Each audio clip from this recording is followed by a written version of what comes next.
అనుకోని పిలుపు రామచంద్రమూర్తి దగ్గర నుంచి. మళ్ళీ మన శ్రీరామచంద్రమూర్తి మన కోసం వచ్చేసాడు. అడుగు అడుగు అడుగు వేసుకుంటూ ఆయన చూస్తూ ముందుకెళ్ళేసరికి ఒక గూస్ బంప్ మూమెంట్ అనమాట. ఇవాళ బ్లూ కలర్ డ్రెస్లో ఉన్నాడు, మెడలో రెడ్ కలర్ ఒక హారం వేసుకొని ఉన్నాడు అనమాట. బంగారు తండ్రి చిన్న బిడ్డ వెళ్ళి అక్కడ నిలబడి మనందరినీ చిరునవ్వుతో కటాక్షిస్తున్నట్టుంటాడు ఆ బంగారు తండ్రి. ఆ బాల రూపాన్ని ధరించి వచ్చాడు అనే ఆ అనుభూతి చూసిన ప్రతి ఒక్క హృదయం ఖచ్చితంగా ఆ ఫీల్ పొందుతుంది. శ్రీరామచంద్ర ప్రభో పాహిమాం పాహిమాం రక్షమాం రక్షమాం.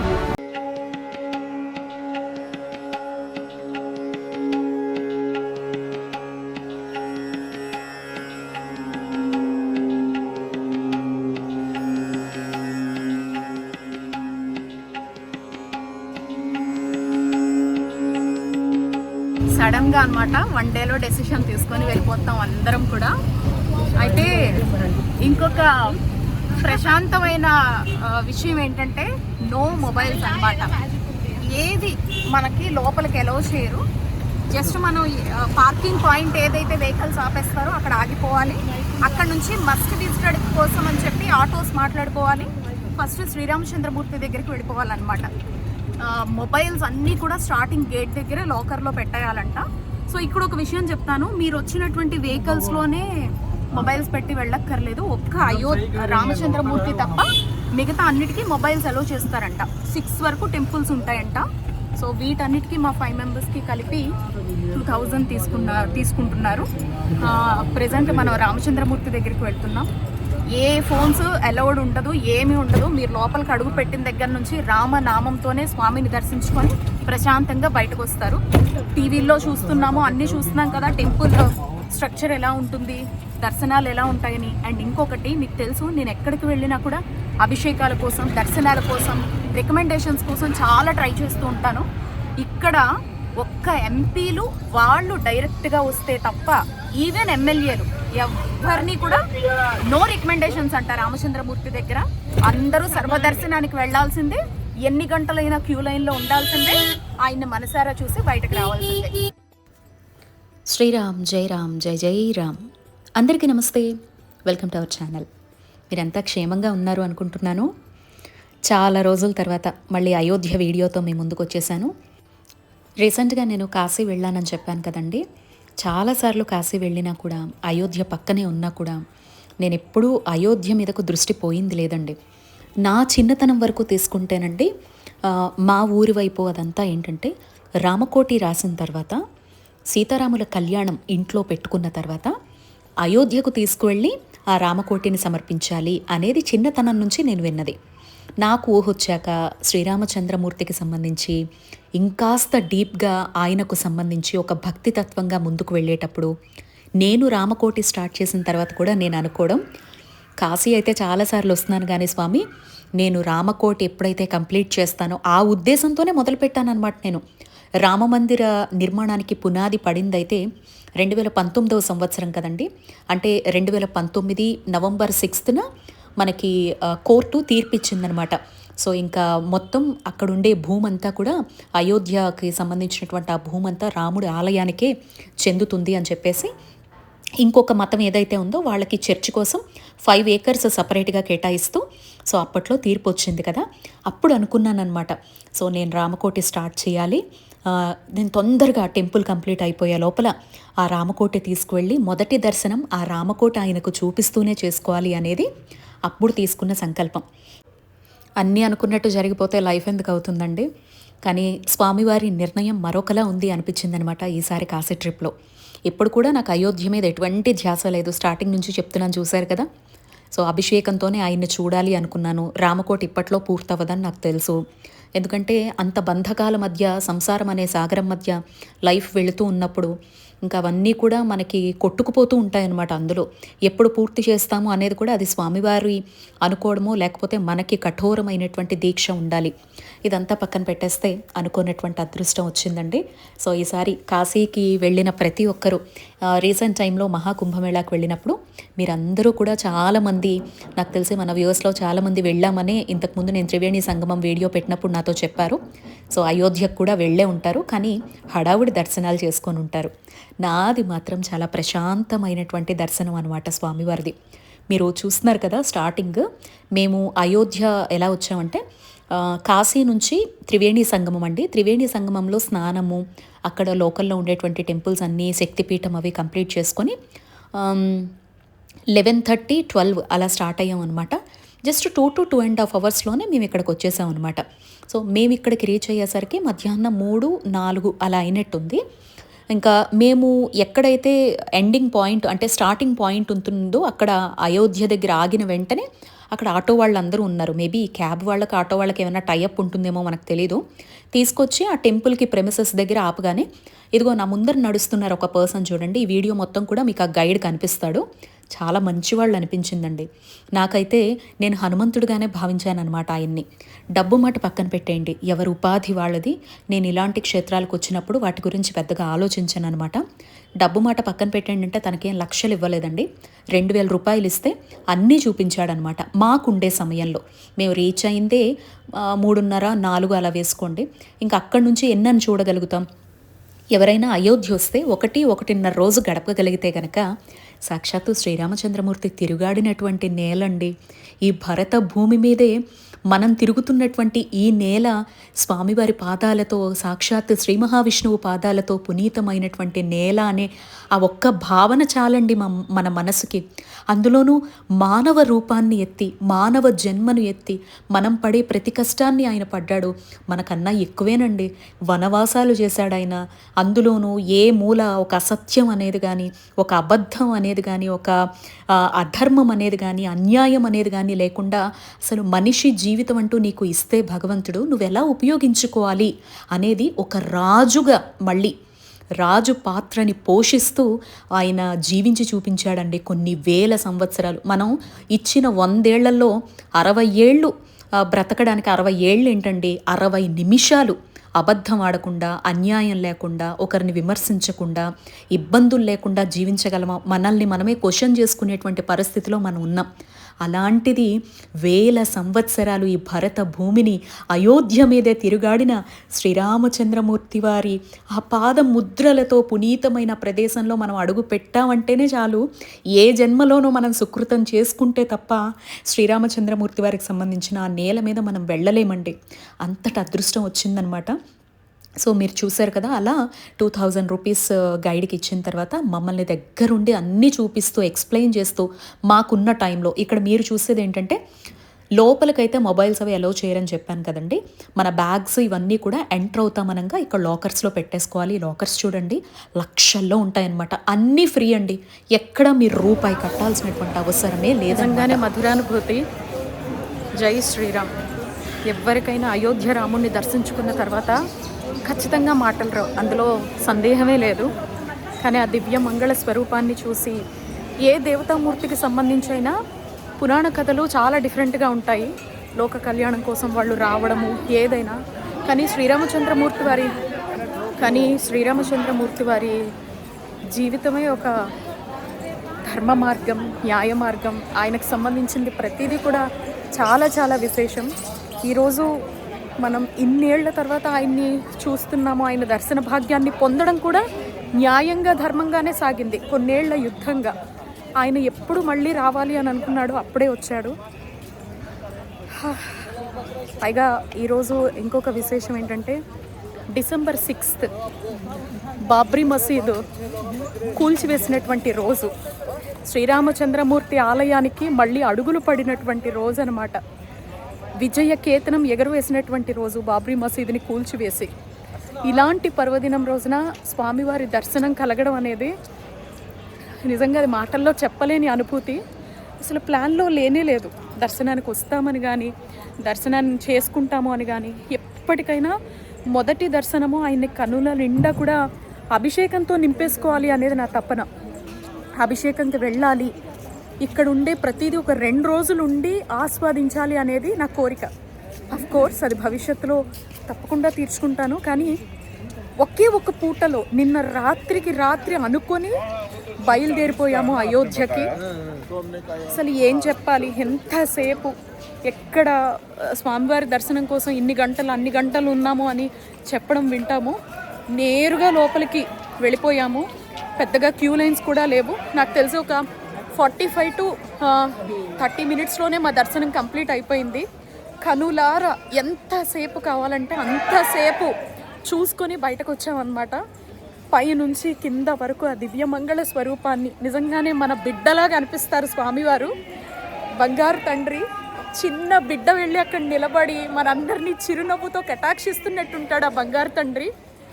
చరిత్రలు, అయోధ్యకు సంబంధించి జరిగిన న్యాయ దీక్షలు, న్యాయ పోరాటాలు అన్నీ తెలుసు. కానీ ఫైనల్గా మళ్ళీ మన శ్రీరామచంద్రమూర్తి మన కోసం వచ్చేసాడు, ఆ బాల రూపాన్ని ధరించి వచ్చాడు అనే ఆ అనుభూతి చూసిన ప్రతి ఒక్క హృదయం ఖచ్చితంగా ఆ ఫీల్ పొందుతుంది. అద్భుతం అండి. టెంపుల్ ఆర్కిటెక్చర్ కూడా ఎంత బాగుందంటే, వస్తే మాత్రం క్రౌడ్ లేని టైంలో వస్తే మాత్రం ప్రశాంతంగా లోపల ఉండే ఆర్కిటెక్చర్ అంతా గమనించండి. రామాయణ ఘట్టాన్ని మొత్తం కూడా అక్కడ బొమ్మల రూపంలో పెట్టారు. బాల రామయ్య ఇవాళ బ్లూ కలర్ డ్రెస్లో ఉన్నాడు, మెడలో రెడ్ కలర్ ఒక హారం వేసుకొని ఉన్నాడు అనమాట. ఆ బాణము, ఆ చిట్టి చిట్టి పాదాలు, ఆ బుజ్జి నవ్వు ఏమని చెప్తాం చెప్పండి. ఎంతసేపు చూసినా తనివి తీరదు. శ్రీరామచంద్ర ప్రభో పాహిమాం పాహిమాం రక్షమాం రక్షమాం అని ఆ నామస్మరణతోనే హృదయాన్నంతా నింపేసుకొని, అది రామకోటి రాసేవారికి, రామయ్య చంద్రని ఆరాధించే వాళ్ళకి మాత్రమే కలిగే దివ్యానుభూతి. అది మాటల్లో చెప్పలేను. దివ్యమంగళ స్వరూపుడు ఎంత చాలా చాలా బాగుందండి శ్రీరామచంద్రమూర్తి. లైఫ్లో కాశీకి వచ్చే ప్రతి ఒక్కరూ కూడా నేను ఎప్పుడూ చెప్పే మాట ఒకటేనండి, పర్వదినాలు కాకుండా ఏమీ లేకుండా మీరు వస్తే హ్యాపీగా చూడగలుగుతారు అన్నీ. నేను ప్రతిసారి కూడా నా అనుభూతుల్ని మీతో పంచుకోవడానికి, మీకు ఎక్స్పీరియన్స్ చేయడానికి ఏదో నేను వీడియోలు పెట్టాలని కాదు, ఎలాంటి టైంలో ప్లాన్ చేసుకుంటే ఎలా మనం ప్రతిదీ ఆస్వాదించగలుగుతాము అనేది మీరు అందరూ తెలుసుకోవాలనే నా తపన. వీక్ డేస్లో పెట్టుకోండి, వీకెండ్స్లో ఏది పెట్టుకోకండి. నేను ఇవాళ సాటర్డే వచ్చినా కూడా ఇక్కడ బ్లాక్ డే అంటే మసీదును కూల్చివేసినటువంటి విజయ దినోత్సవంగా జరుపుకోవడం చాలా స్పెషల్ డే రోజున వచ్చారనమాట. సో ఇదొకటి. ఎన్నో విశేషాలు. మొత్తానికి తన ఆలయానికి బీజం పడినటువంటి ఈ రోజునే ఆయన దర్శన భాగ్యాన్ని కల్పించడం అనేది చాలా చాలా చాలా సంతోషంగా అనిపిస్తోంది. టెంపుల్ లోపల కూడా చాలా బాగుంటుందండి. మీకు ఇందాక నేను ఎక్కడైతే ఎండ్ చేశానో లాకర్ దగ్గర, ఇంకా లోపలికి వెళ్ళగానే చాలా తక్కువ డిస్టెన్స్ అనమాట. సో లోపలికి వెళ్ళిన తర్వాత ఆ గోడల మీద ఉండే స్వామి మూర్తులు, ఆ హనుమాన్కి సంబంధించి, విష్ణుమూర్తి అవతారాలకు సంబంధించి ఉండే ప్రతిదీ ఆస్వాదిస్తూ వెళ్ళండి. హాల్లోనే కనిపిస్తాడనమాట. ఇలా మనం మెట్లెక్కి లాకర్ పెట్టామా, కొంచెం ఒక 2 అడుగులు వేసామా, పైకి ఎక్కిన వెంటనే హాల్లోనే ఉంటాడు. ఎంత బాగుంటాడు. ప్రతి ఒక్కరికి ఒక 10 క్యూ లైన్లు, 10 బార్గేట్స్తో ఉన్న అందరూ కూడా కళ్ళారా చూడగలరు అనమాట.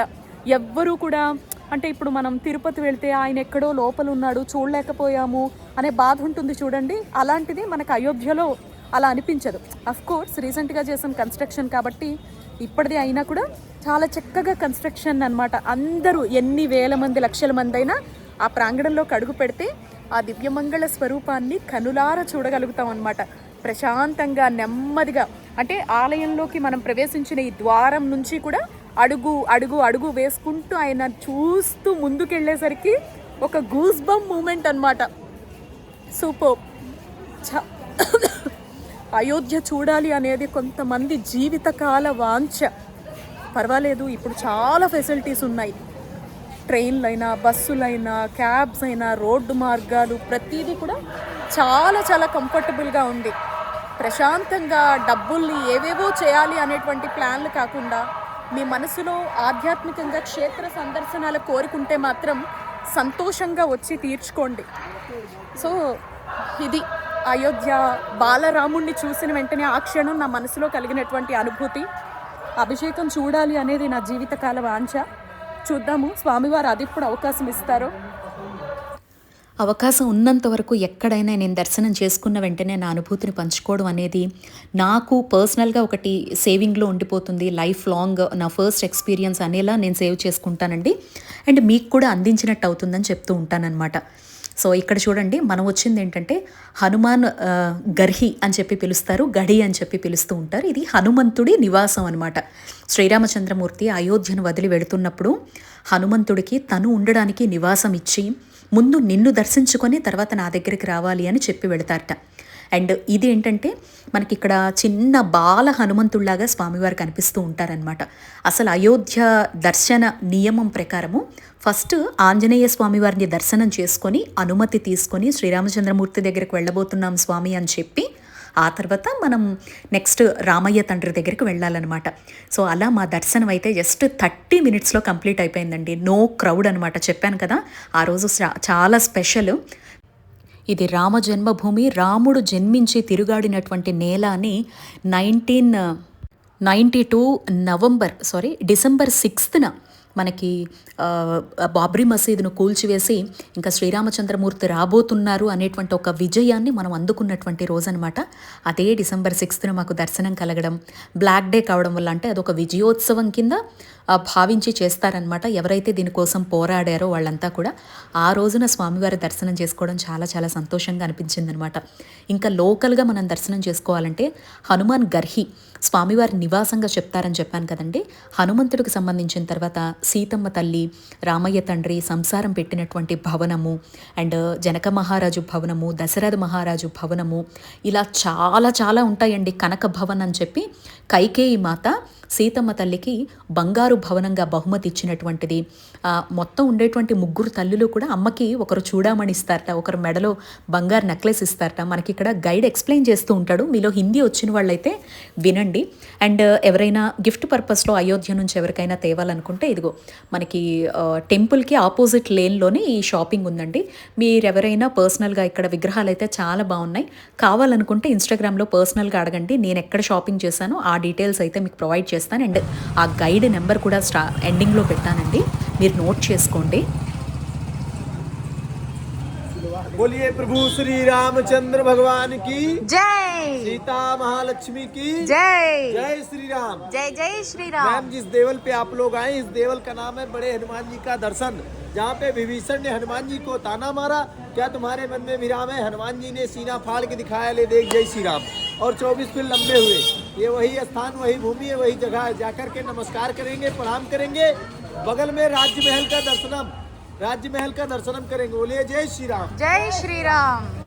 నాకైతే పెద్దగా తృప్తి తీరలేదండి, ఎందుకంటే మాకు చాలా తక్కువ టైం ఉండటం వల్ల మళ్ళీ మేము 7:30, 8 కన్నా స్టార్ట్ అయితేనే రాత్రి అట్లీస్ట్ 1కి మళ్ళీ రివర్స్ కాశీకి వెళ్ళగలుగుతాం. మీలో ఎవరైనా చక్కగా ప్లాన్ చేసుకుంటే మాత్రం అయోధ్య నుంచి ట్రైన్ కానీ ఫ్లైట్ కానీ ఏదైనా మీ మార్గం అనేది రిటర్న్ పెట్టుకోండి. అయోధ్యలో 1 డే స్పెండ్ చేసేలాగా చూడండి. చెప్పాను కదా, నాది ఎప్పుడు సడన్ టూర్స్ అవుతూ ఉంటాయి అన్నమాట, అనుకోనటువంటి ప్లాన్స్ చేంజ్ అవుతూ ఉంటాయి. దానివల్ల ఏంటంటే అయోధ్యను ఒక్క పూటలో చూడాల్సి రావడం వల్ల నేను చాలా మిస్ అయ్యాను అనమాట. కనక భవన్ చూడలేదు, అమ్మవారికి సంబంధించి రాజ్మహల్ చూడలేదు, సరయూ నది, హారతి, ఇలా చాలా చాలా ఉంటాయండి, అన్నీ మిస్ అయ్యాం. जिस देवल पे आप लोग आए, इस देवल का नाम है प्रभु श्री राम का राज्य महल, जहाँ पे प्रभु श्री राम 11,000 बैठ के राज किए। शिव धनुष तोड़ करके सीता माता से विवाह करके डोली पालकी इसी भूमि पे उतारा गया। सीता माता रानी महारानी थी, उनको भोजन बनाना नहीं आता था। काशी से अन्नपूर्णा माता को बुलाया गया, इसी प्लेस पे बैठ के 56 प्रकार का भोज बनाया गया। इधर जी 56 प्रकार भोज बनाने के बाद में अपने हिंदू धर्म में जब कोई नई बहू आती तो उसका मुंह दिखाई होता है। इसी प्रकार सीता माता का मुंह दिखाई हुआ। कैकेयी माता ने मुंह देखा तो सोने का महल दिया, और सुमित्रा माता ने मुंह देखा तो सोने का हार दिया, और कौशल्या माता ने मुंह देखा तो सोने का चूड़ामणि दिया। राजा दशरथ की बारी आई, कहने लगी बेटी मांगो, क्या मांगती हो? कहने लगे पिताजी आपका दिया हुआ धन दौलत हीरा जवाहरात सब कुछ है, कुछ ऐसा वरदान दीजिए सदियों सदियों तक चले। कहने जाओ बेटी, जो आज से राम राम कहते पहले सीता निष्ठ राम, तब से सीताराम सीताराम भजना होता। जिस गली से हम लोग आए, इस गली का नाम है शहीद मार्ग गली। మాకున్న కొద్ది టైంలో తను మాకేమేం చూపించాడంటే అండి, రాజదర్బార్ అంటే శ్రీరామచంద్రమూర్తి, ఇప్పుడు మనం చూస్తున్నది సీతమ్మ తల్లి శ్రీరామచంద్రమూర్తి కాపురం ఉన్నటువంటి మహల్ అనమాట. ఇందులో ఇక్కడ చూపించే బావి ఏంటంటే సరయూ నది నుంచి వాటర్ ఇక్కడికి వస్తుందిట. సీతమ్మ తల్లి ఇక్కడే స్నానం చేసేదిట, అంటే ఇప్పుడు పంపులా మార్చేశారు. అండ్ ఈ గది చూడండి, ఇప్పటికీ ఎప్పుడైతే మనకి త్రేతాయుగంలో స్వామివారికి సంబంధించి వాడిద్దరు వివాహం జరిగాక అమ్మ సంసారం పెట్టారో ఇక్కడ స్వామివారితో, ఫస్ట్ సీతమ్మ తల్లికి ఒక్క వంట కూడా వచ్చేది కాదుట. అయితే తర్వాత తనకి వంట రాకపోతే అన్నపూర్ణమ్మను పిలుస్తుందిట. అన్నపూర్ణమ్మను పిలిచి తనకి వంట నేర్పమని అడిగితే అన్నపూర్ణమ్మ 56 రకాల వంటలు చేయడం సీతమ్మ తల్లికి నేర్పిస్తుందిట. చాలా వింతగా అనిపించింది. ఇవన్నీ నాకైతే ప్రూఫ్స్తో సహా తెలియదండి. వాళ్ళు అక్కడ స్థానికంగా ఏం చెప్తున్నారో అదే. నిజంగా మీకేమన్నా తెలిస్తే మాత్రం కింద కామెంట్ పెట్టండి, చాలామంది తెలుసుకుంటారు. అయితే ఈసారి అయోధ్య వెళితే మాత్రం ప్రతిదీ క్షుణ్ణంగా అధ్యయనం చేసి తెలుసుకోవాలి అనే దీంతో చక్కగా మీకు అందించే ప్రయత్నం చేస్తాను. ఇప్పుడు ఆ గైడ్ ఏదైతే చెప్పారో అదే మీతో పంచుకుంటున్నాను. అండ్ అక్కడ దూరంగా కనిపిస్తోంది చూడండి, ఒక హోల్ లాగా, ఒక గట్టులాగా, అది సీతమ్మ తల్లి వంట చేసినటువంటి పొయ్యి అంట అప్పట్లో. సో ఇంకేంటి, ఇందాక చూసినటువంటి రూమ్లోనే అమ్మవారు కావలసినటువంటి సరుకులైనా లేకపోతే వండుకునేటువంటి పదార్థాలు అన్నీ స్టోర్ చేసుకునేవారట. ఇప్పటికీ కూడా అక్కడ 56 రకాలకు తగ్గకుండా, ఇందాక మనం రూమ్ చూసాం కదా, ఆ రూమ్లో వస్తువులు అలాగే ఉంటాయంట నేటికి కూడా, ఒక దానం రూపంలో. ఇక్కడికి వచ్చిన ప్రతి ఒక్కరు కూడా అక్కడ టెంపుల్ వాళ్ళకి సంబంధించి ఏదో బుక్ పెడతారు. మనకు కావాల్సిన అంత విరాళం ఇస్తే మన తరపున అక్కడ ఉండే పండితులైనా ఏదైనా విశేష మాసాలు వచ్చినప్పుడు ఇక్కడికి ఎవరైనా డొనేషన్ రూపంలో ఇస్తే గనక వాళ్ళకి భోజనం పెట్టి పంపిస్తారట. అదిగో ఆ రెడ్ కలర్ ఫ్రేమ్లో ఉన్నారు కదా, అలా రామయ్య తండ్రి సీతమ్మ తల్లి లోపల కనిపిస్తారు. సో మనకి కాశీ నుంచి 220 కిలోమీటర్ల వరకు ఉంటుందండి. రోడ్డు మార్గం ఉందండి, రైలు మార్గం ఉంది, విమాన మార్గం, 3 కూడా ఉన్నాయన్నమాట. మీరు చక్కగా పబ్లిక్ ట్రాన్స్పోర్ట్లో కూడా వచ్చేయచ్చండి.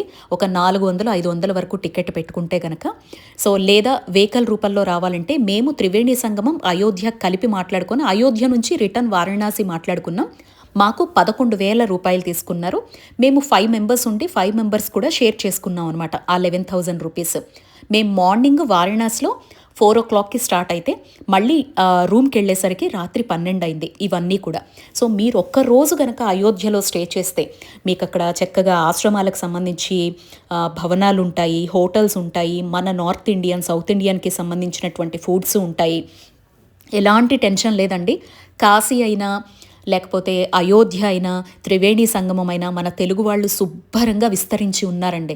వాళ్ళకి మన తెలుగు అర్థమవుతుంది, మనం ఏం చెప్తున్నామో అర్థమవుతుంది.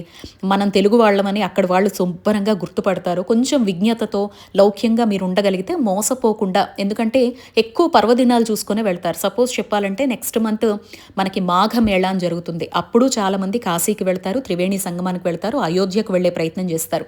ఎందుకంటే అన్నీ 100-150 కిలోమీటర్ల దూరంలో ఉంటాయి కాబట్టి. సో జాగ్రత్తగా మోసపోకుండా ఉండాల్సింది మనమే. ఇంకా సరియు నది పగలు చూసి ఉంటే బోట్ షికార్కి అన్నిటికీ వెళ్ళొచ్చండి. అలాగే రామ్ ఘడి, రామ్ పౌడి అని కూడా ఉంటాయి. సీతమ్మ తల్లి, శ్రీరామచంద్రమూర్తి స్నానం చేసినటువంటి ప్రదేశాలు 1-2 చెప్పండి. రామయ్య చరిత్రకు సంబంధించి, రామయ్య తిరుగాడినటువంటి ఆ నేలకు సంబంధించి, ఆయన పుట్టిన దగ్గర నుంచి అవతారం చాలించే వరకు ప్రతిదీ అయోధ్యతోనే లింక్ ఉంటుందన్నమాట. అవన్నీ మనం కాస్త సమయాన్ని కుదుర్చుకొని ఉండగలిగితే గనక పొద్దున్న నుంచి రాత్రి వరకు చక్కగా గడపచ్చు. సో రాత్రి అయిపోయింది కాబట్టి సరయూ నదీ తీరంలో స్నానం అయితే చేయలేకపోయాను. ఆ లోటు కూడా లోపలుంది. ఇదిగో ఇది శ్రీరామచంద్రమూర్తి సీతమ్మ స్నానం చేసేటువంటి ప్రదేశం అని చెప్పి తను చూపించాడు. ఎంతవరకు కరెక్టో నాకు కూడా తెలియదండి. సో చాలా అయితే నేను చూడలేకపోయాను. నెక్స్ట్ టైం మళ్ళీ వెళ్తే మాత్రం ప్రతిదీ మీకు క్షుణ్ణంగా వివరిస్తాను. లోపలికైతే మొబైల్స్ అలో చేయరండి, మనం టెంపుల్ బయటే పెట్టేయాలి. ఇంకొక విషయం చెప్పడం మర్చిపోయాను. మనము అయోధ్య లోపలికి ఎంటర్ అయ్యేటప్పుడు ఎవరైనా హ్యాండిక్యాప్డ్ ఉన్నా, మీరు పెద్దవాళ్లతో వచ్చిన, గర్భవతులైనా చక్కగా మీరు లోపలికి వెళ్ళడానికి వీల్ చైర్స్ కూడా ఉంటాయి. మీకు మెడికల్ సర్టిఫికేట్, మీ హెల్త్లో ప్రాబ్లం ఉందని తీసుకువెళితే ఫ్రీగా అక్కడ దేవస్థానంకి సంబంధించి ఫ్రీగా వీల్ చైర్ ఉంటుంది. లేదు అంటే గనక లేదు మేము బాగున్నాం కానీ నడవలేము అని అనుకుంటే 1,500 రూపాయలంట ఇస్తే గనక వీల్ చైర్ ఉంటుంది. మాకు గైడ్ చెప్పడం ఏంటంటే రూపాయి కూడా తీసుకోరండి, కానీ మీ హెల్త్ సర్టిఫికేట్ మీరు నిజంగానే అన్హెల్దీగా ఉన్నారు అనేది చూపిస్తే ఫ్రీగానే చైర్ ప్రొవైడ్ చేస్తారు అన్నారు. దానికి కూడా పెద్ద క్యూ లైన్ ఉంది. సో లోపల మనకి స్వామివారి దర్శనం వరకు నడవడానికి ఒక 2 కిలోమీటర్ల వరకు ఉంటుందండి. కానీ నామస్మరణతో నడుచుకుంటూ వెళ్ళిపోతే పర్వాలేదు. అండ్ కోతులు ఉంటాయి, చేత్తో తినే వస్తువులు ఏం పట్టుకోకండి, 2 చేతులు ఫ్రీగా పెట్టుకొని వెళ్ళండి. भाई का नाम Murari Pandey, Ayodhya guide tourist. Mobile number मैं आपको बताता जी, 9670 1381 62। दूसरा नंबर एक और भैया का नंबर, भैया का नंबर है 97 और 93 59 64 07 Murari Pandey tourist Ayodhya guide. Okay done. बोलिए प्रभु श्री रामचंद्र भगवान की जय श्री राम। ఓకే. సో ఇప్పుడు అయోధ్య నుంచి అన్నీ చూసేసుకొని రీచ్ అయ్యేసరికి ఇదిగో 12:38 టైము. ఇప్పుడు జస్ట్ ఒక 30 మినిట్స్ రెస్ట్ తీసుకొని మళ్ళీ స్పర్శ దర్శనం టికెట్ దొరికిందనమాట. వెళ్తున్నాము. 3 మెంబర్స్ ఆర్ 2 మెంబర్స్, ఎందుకంటే ఎవరికి ఓపిక లేవు. ఫేస్ చూసారు కదా ఎలా ఉందో. సో ఫేస్ వాష్ చేసేసుకొని ఇది ఒక ధూళి దర్శనం లాగా అనమాట. మార్నింగ్ నుంచి టెంపుల్సే తిరుగుతూ ఉన్నాం కాబట్టి నది స్నానం చేసిన తర్వాత ఇప్పుడే రీచ్ అయ్యాం కదా. జస్ట్ ఇక్కడ ఏమేమి ఉన్నాయో సర్దుకునే లోపు హాఫ్ అన్ అవర్ కూడా గడిచిపోతుంది. 1:30 అంతా క్యూ లైన్లో ఉండటమే బెటర్, ఎందుకంటే ఈరోజు సండే ఆరుద్ర నక్షత్రం. ఇక్కడ కాశీలో వాళ్ళకి ఏంటంటే కార్తీక మాసం ఇంకా నడుస్తుంది. కార్తీక మాసంలో ఆరుద్ర నక్షత్రం కింద కౌంట్ అనమాట. నాకు తెలిసి ఈ పాటికే ల్యాక్స్లో పీపుల్ వచ్చేసి ఉండాలి కాశీ వీధులంతా. బాగున్నారా క్రౌడ్? కనిపించారు కదా. ఆరుద్ర నక్షత్రం బాగా హెవీ క్రౌడ్ ఉండొచ్చు. స్పర్శ దర్శనం దొరుకుతుందో లేదో తెలీదు, కనీసం స్వామి దర్శనం అన్నా చేసుకొని వచ్చేయచ్చు. అది మన లక్ మీద బేస్ అయి ఉంటుంది ఇదన్నమాట. సో మళ్ళీ నేను వచ్చి ఫ్రెష్ అప్ అయిన తర్వాత స్వామివారు ఇంకా తిలభాండేశ్వరుడు ఉన్నారు. సో దర్శనం నుంచి వచ్చి స్నానం అది చేసుకొని ఫైనల్గా ఎయిర్పోర్ట్కి రెడీ అయిపోయి తిలభాండేశ్వర అని ఒక స్వామి ఉన్నారు, ఆయన దర్శనం చేసుకున్నాక ఇంకా ఎయిర్పోర్ట్కి స్టార్ట్ అయ్యేటప్పుడు మళ్ళీ మీట్ అవుతాను.